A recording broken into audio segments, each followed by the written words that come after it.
Hi, everyone. Welcome to the Kimberly Cloud Show. I'm your host, Kimberly Cloud, and I would like to welcome a special guest for the show today. Can you go ahead and announce to the world who you are and where you're calling from?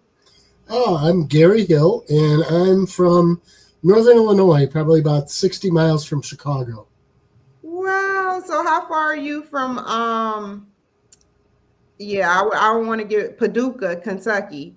Oh, I have no idea. That's a long ways away. Other end of Illinois. Okay. Now I got where you are now. Okay. Yeah, I'm up near the Wisconsin border. Cool. Can you go ahead and tell the world about your past leading up into your present, whatever powerful story you would like to talk about, just past to present? Well, I guess sort of how I got where I am. I was always interested in writing, even as a kid.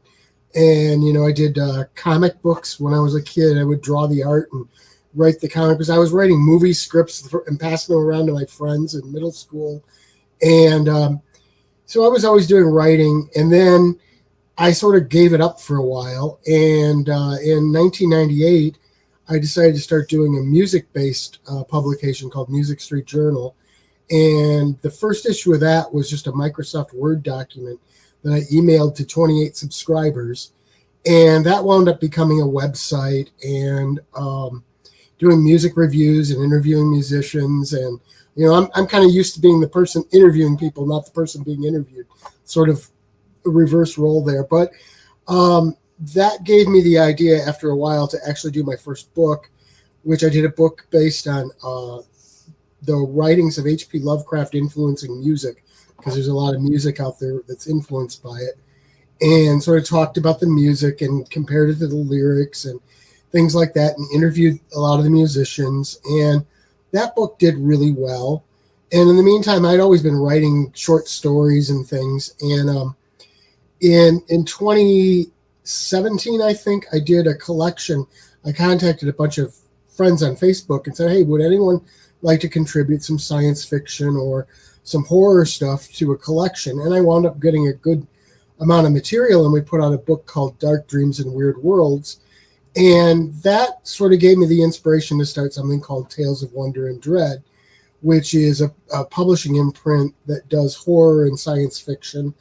And I also do sort of macabre stuff, like I do some books on cemeteries because I just sort of love cemeteries and walking around in them, taking pictures. And then a year later, that was 2018, I launched that. And I think I put out maybe 30 some books since then. And then in 2019, I got the idea to start doing some videos. So I launched Spooky Ventures, which I do various videos on a YouTube channel. And I've got some merchandise that you can go buy at Cafe Press.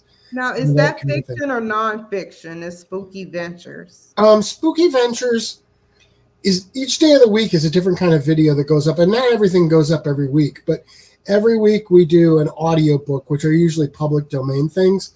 Although the next 3 weeks, they're going to be some of my stories, and they're going to be me reading my stories for Halloween. But usually they're public domain stories that I just add pictures to make videos. And there are also old radio shows. Again, I just add pictures to the audio. But then I do spooky news segments where I just go over some of the spooky news for the week. Don't do those all the time, but this time of year I do them every week. Give us an example of a spooky news event that you read or you just thought about. Well, I usually have sources for them. I've written for a lot of content farms over the years, and you always have to have good sources for those. So I was used to having sources, so I always make sure I have sources for things. But one of the stories that's going to be in this week's is about a place in Plainfield, Illinois, a family.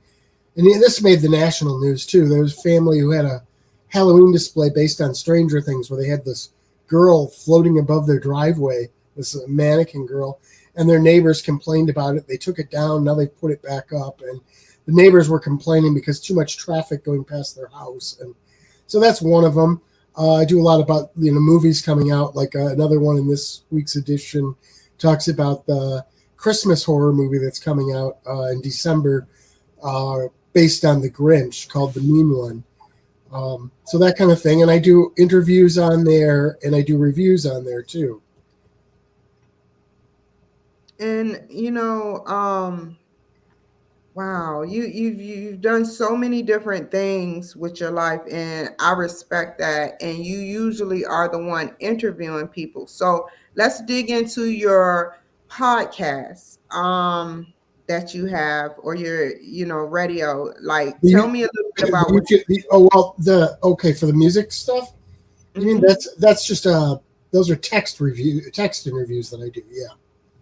Yeah, but you do interviews, right? Correct. Correct. Mostly these days I'm doing them by email, but I used Oh, to do them by phone and in person. And for the right person, I'll still do one by phone and in person. It's just that they're text, and I hate transcribing. the funny thing is, anybody that's been in the music industry and's been moving their way up and is established knows a little bit about what they want their audience to see. So, case in point, I see a Ghostbusters thing behind you, and just remember, I'm getting to a point here, Oh yeah, and then yeah, I yeah. hat.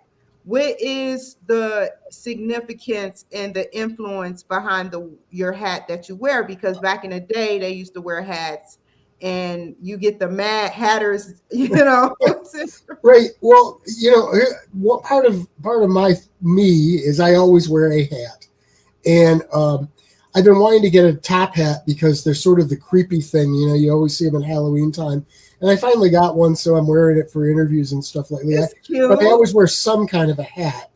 And as to Cool. the Ghostbusters behind me, when I did some Spooky Ventures videos I recorded the other day, and I like to take.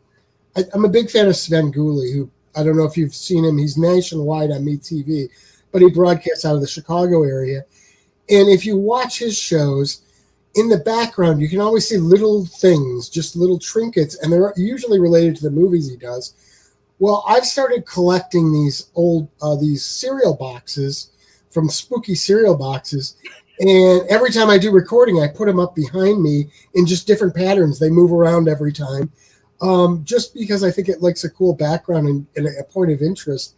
And I did the videos yesterday. I had a video interview last night, and I had this interview, so I've left them up.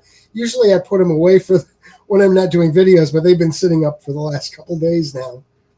And how long you think that is, like, where do you see yourself going in the future with your businesses, such as books Um, and everything else, I'd right? love to see Spooky Ventures really catch on and take off and become a huge thing, and be able to get some um, more viewers and stuff for the videos. And I'd like to keep doing that. I also have lots of no plans to stop doing any of the books, because I just really enjoy doing those.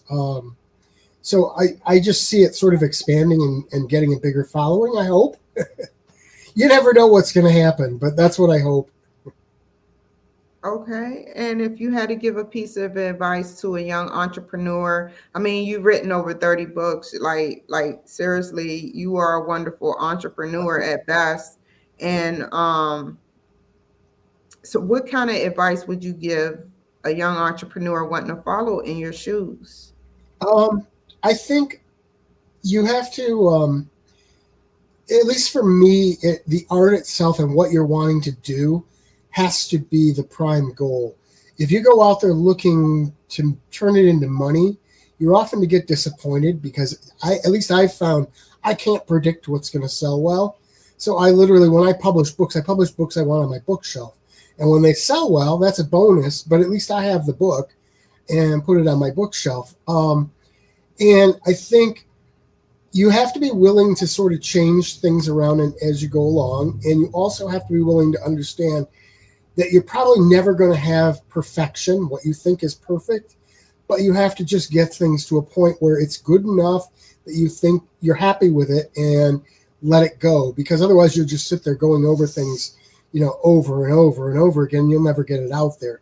The important point is to get it out there, and to always do better the next time. Okay. And I want to ask you a couple of random questions because we're still at the 10-minute mark. So, what is the significance with your T-shirt too? Because I see that there's some images there. Yes, that is Horrifying Halloween, which is a book I just published. The book is here, and it's just got the cover on there. And the book is a collection of Halloween-based horror. Some of it is public domain stuff. Some of it's things that people sent in. I've got 2 stories in there. There's some poetry in there too. And so I've got a T-shirt of it. I'm wearing it around for Halloween time. What a smart thing to do. And the Halloween shirt that you have, and based on the book that you've written, I wanted to know, like, can you tell us one major thing that you remember out of that book that is important or laughable or makes you wonder or ponder about Halloween? The funny one is there's actually, okay, everything in there is fiction or poetry except for one article. The very last thing in the book I did, and it's a collection of really creepy stories that happened on or around Halloween. Um, and were sort of involved with Halloween. Like there was one story of a mentally disturbed gentleman. I don't know if you want to get into this because it's a little bit creepy. I don't know what That's your audience. fine. Let's There do was a it. there was a mentally disturbed gentleman, and his neighbors saw him pull out like a body bag and put it in his yard, and then he rolled a head out into the street, and everybody thought it was Halloween decorations for a short time because it was like a day or two before Halloween until somebody really got looking, and what they found was he had murdered his mother, decapitated her. That was her head he threw in the street, and her body he put in the yard.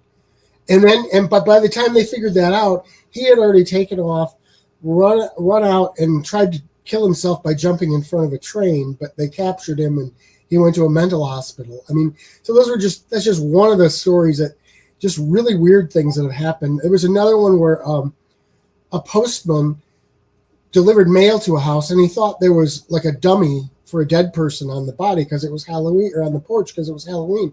Turns out it was the homeowner who had been reaching for his door to unlock it, had a heart attack, and died right there on the porch. A And myocardial infarction. yeah, and the postal delivery person just stepped over him to deliver the mail. Wow. Oh my goodness. That is crazy. Yeah. Oh, I would, you know what? If I were y'all, I would sit up there and seriously read this book because when I can, I'm going to go ahead and buy that book because those are some powerful stories. They're real, right? You Oh said yeah, those are absolutely real. And again, I said I usually use put the sources in, so the sources for all the news articles are in for the nonfiction stories. So yeah. do you have any what about any of your books, like the ones that are science fiction that we can't prove to be true, but maybe one day in the future, it will be true? Do you have any books like that? I think there are probably some short stories like that. The main novella that I have that's science fiction. I don't think there's any way in all that could be true. Tell us about that. It's basically I originally wrote the first one. I told you I did comic books when I was a kid, and when I was 12, I came up with the idea for this comic book, and it was sort of combining progressive rock music, Star Trek, which I'm a huge fan, and also Marvel Comics because I love superheroes, and so I sort of combined them all into this story. And then I wrote it again in the 1990s as a novel, which I wasn't very happy with, and it just sort of went away. And then I rewrote it a few years ago and released it in a version I'm happy with. And the basic premise is that there was this band of musicians who just showed up, and they were found in the desert, and they had no memories. They didn't speak English, and they were basically brought in by people, and they sort of developed their own life, and they became this rock band, and they were really good musicians, so they became very popular. And nobody believes their backstory, which is that they don't know where they came from. But in the meantime, there's some aliens coming to Earth to grab some aliens from Earth. Turns out they're the aliens they're supposed to grab. And they abduct them, take them into their ship, and they get involved in a war between two worlds and a revolution. And the basic premise, I mean, the theme of the whole thing is that art, and specifically music, can defeat evil, and also that people working together are much more powerful than people who don't trust each other and are out for their own good. I'm buying that book too. You want what you see? Like seriously, like aliens is such my thing. Right. Wow.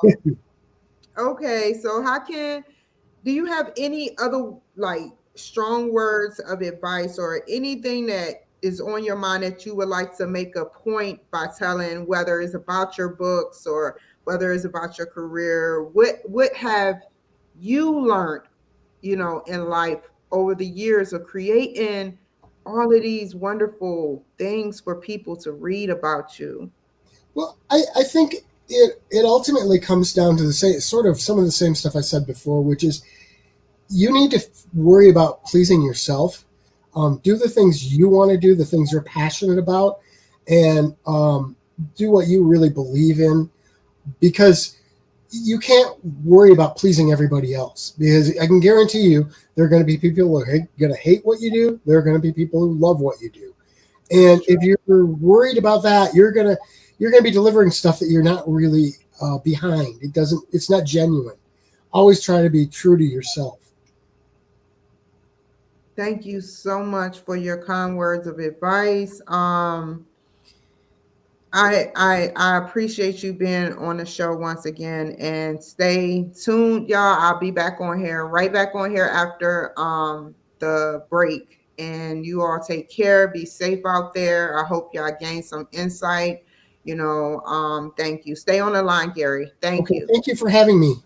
You're welcome.